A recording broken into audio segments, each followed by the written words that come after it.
విపత్తు వచ్చింది. గోదావరి నది ఉప్పొంగింది. దానివల్ల అటు వెస్ట్ గోదావరి, ఈస్ట్ గోదావరిలో చాలా ప్రాంతాలు ముంపుకు గురయ్యాయి. చాలా గ్రామాలు ముంపుకు గురై ప్రజలు చాలా అవస్థలు పడుతున్నారు. మీరందరూ సజీవ సాక్షులు. గతంలో కూడా మీరు పనిచేశారు. గత 5 సంవత్సరాలు ఎప్పుడైనా ఒక విపత్తు వస్తే, ఎప్పుడైనా వరదలు వస్తే ముఖ్యమంత్రి ఎప్పుడైనా సరే రివ్యూ తీసుకొని అధికార యంత్రాంగానికి అలర్ట్ చేసినటువంటి రోజు ఒక్కటైనా ఉందా?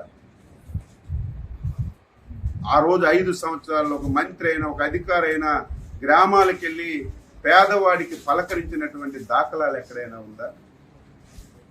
మొన్న ఎప్పుడైతే భారీ వర్షాలు వస్తాయి, గోదావరి నదికి విపరీతంగా వరద వస్తుందని తెలిస్తే మా విపత్తుల శాఖ మంత్రి శ్రీమతి అనిత గారు జూమ్లో కాన్ఫరెన్స్ తీసుకొని కలెక్టర్కి అలర్ట్ చేశారు. ఏవైతే ముంపు ప్రాంతాలు ఉన్నాయో, ముంపు మండలాలు ఉన్నాయో అధికార యంత్రాంగానికి అప్రమత్తం చేసి ఏ ఒక్క ప్రాణ నష్టం జరగకూడదు, వారందరికీ సురక్షిత ప్రాంతాలకి తరలించడమే కాదు, మీరు చూశారు గతంలో వరదొస్తే తరలించి వారికి బస్తాల్లాగా ఒక స్కూల్లోనో కొట్లోనో పెట్టేయడమే తప్ప ప్రభుత్వాలు చూడక ఆర్తనాదాలు విన్నాం. మాకు భోజనం అందడం లేదు, పిల్లలకు పాలు అందడం లేదు, సకాలంలో నీళ్లు లేవు, టాయిలెట్స్ లేవని. ఈ 5 రోజుల్లో ఎక్కడైనా ఒక వార్త వచ్చిందా? భోజనాలు పెట్టాం, పిల్లలకు పాలు ఇచ్చాం, వాటర్ ఇచ్చాం, వాళ్ళు మళ్ళీ నార్మల్గా వచ్చి ఇంటికి వెళ్ళేసరికి 3,000 రూపాయలు పరిహారం కూడా ఇచ్చి వాళ్ళందరికీ న్యాయం చేశాం.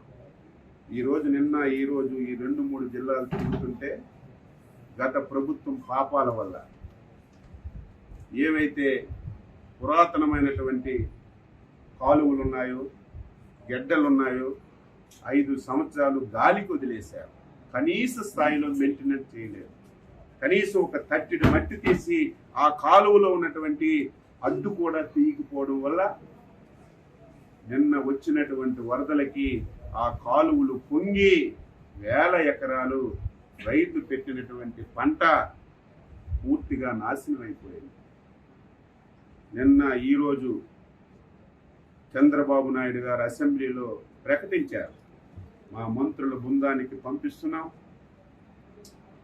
నష్టపోయినటువంటి రైతాంగానికి పలకరించడమే కాకుండా ఎవరైతే పునరావాస కేంద్రాల్లో ఉన్నారో వాళ్ళ దగ్గరికి వెళ్ళి వాళ్ళకి అన్ని సదుపాయాలు అందుతున్నాయో లేదో చూసి రైతాంగానికి ఏ విధంగా మనీ సహకారం ఇవ్వాలో అన్నీ తెలుసుకొని నాకు చెప్పండి, నేను రైతుల పట్ల చాలా ఉదారంగా ఉన్నాను, అవసరమైతే ఒక పైసా ఎక్కువ ఇచ్చైనా రైతులు కష్టాలు తీర్చి వారి రుణం తీర్చుకుంటానని స్పష్టంగా ముఖ్యమంత్రి గారు చెప్పడం వల్ల మేము బృందాలుగా వచ్చి తిరిగాం.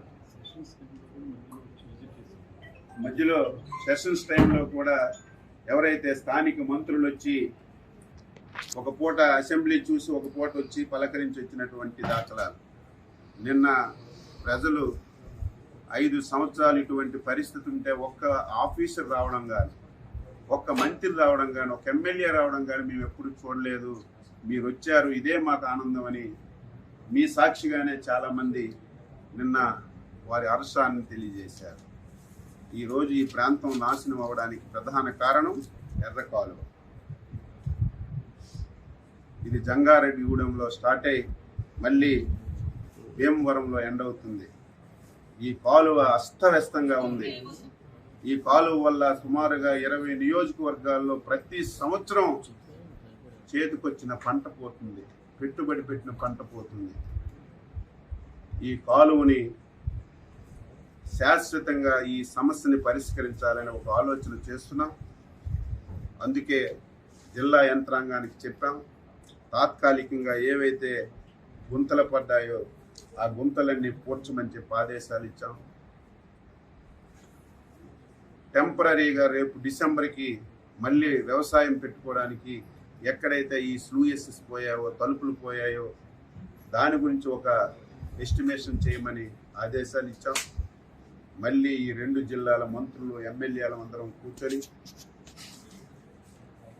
ఇరిగేషన్ అధికారులతో సమావేశం పెట్టి ఈ ఎర్ర కాలువకి శాశ్వత పరిష్కారం కింద మోడరైజేషన్ చేయడానికి ఎంత డబ్బైనా సరే చంద్రబాబు నాయుడు గారి దృష్టిలో పెట్టి ఈ 5 సంవత్సరాల్లో శాశ్వత పరిష్కారం చూపి స్వతంత్రం వచ్చి నుంచి పడుతున్నటువంటి ఈ బాధని తొలగించాలని చిత్తశుద్ధితో అంకిత భావంతో పనిచేస్తామని చెప్పి సందర్భంగా తెలియజేస్తూ